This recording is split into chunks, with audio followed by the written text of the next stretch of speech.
ನಮಸ್ಕಾರ ವೀಕ್ಷಕರೇ. ರೇಣುಕಾಸ್ವಾಮಿ ಕೊಲೆ ಪ್ರಕರಣದ 1ನೇ ಆರೋಪಿಯಾಗಿರುವ ಪವಿತ್ರ ಗೌಡ ಈಗಾಗಲೇ ಜೈಲಿಗೆ ಸೇರಿ 1 ವರ್ಷಗಳೇ ಕಳೆದಿವೆ. ಈ ಮಧ್ಯೆ ಪ್ರಕರಣದ ವಿಚಾರಣೆ ನಿರಂತರ ನಡೆಯುತ್ತಲೇ ಇದೆ. ಅತ್ತ ಮಾಫಿ ಸಾಕ್ಷಿಯಾಗಿ ಆರೋಪಿ 14 ಪ್ರದೋಷ್ ಅರ್ಜಿ ಸಲ್ಲಿಕೆ ಮಾಡಿದ್ದು ಪ್ರಕರಣಕ್ಕೆ ಹೊಸ ತಿರುವು ನೀಡಿದೆ. ಈ ಮಧ್ಯೆ ಪವಿತ್ರ ಗೌಡ ಅವರ ಮೊದಲನೇ ಗಂಡ ಸಂಜಯ್ ಸಿಂಗ್ ಸಾವನ್ನಪ್ಪಿದ್ದಾರೆ ಎಂದು ಹೇಳಲಾಗುತ್ತಿದೆ. ಅಚ್ಚರಿ ಎಂದರೆ 7-8 ತಿಂಗಳ ಹಿಂದೆಯೇ ರಾಜಸ್ಥಾನದಲ್ಲೇ ಪವಿತ್ರ ಗೌಡ ಅವರ ಮೊದಲ ಗಂಡ ಸಂಜಯ್ ಅಗಲಿದ್ದು ಅನಾರೋಗ್ಯದಿಂದ ವಿಧಿವಶರಾಗಿದ್ದಾರೆ ಎಂದು ಹೇಳಲಾಗುತ್ತಿದೆ.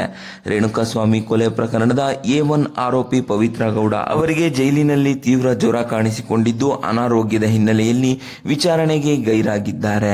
ಈ ಹಿನ್ನೆಲೆಯಲ್ಲಿ ಮಹಿಳಾ ಬ್ಯಾರಕ್ನ ಅಧಿಕಾರಿಯನ್ನು ನ್ಯಾಯಾಧೀಶರು ವಿಡಿಯೋ ಕಾನ್ಫರೆನ್ಸ್ ಮೂಲಕ ವಿಚಾರಣೆಗೆ ಕರೆಸಿಕೊಂಡು ಪವಿತ್ರ ಗೌಡ ಆರೋಗ್ಯ ಹೇಗಿದೆ ಎಂದು ಪ್ರಶ್ನಿಸಿದ್ದಾರೆ. ಇದಕ್ಕೆ ಪ್ರತಿಕ್ರಿಯಿಸಿದ ಅಧಿಕಾರಿ ಪವಿತ್ರ ಗೌಡ ಅವರಿಗೆ ಜ್ವರ ಇದ್ದು ಚಿಕಿತ್ಸೆ ನೀಡಲಾಗುತ್ತಿದೆ ಎಂದು ತಿಳಿಸಿದ್ದಾರೆ.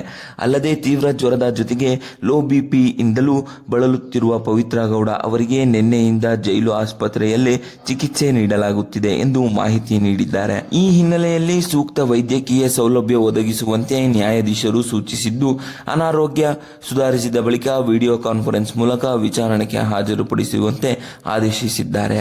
ಧನ್ಯವಾದಗಳು.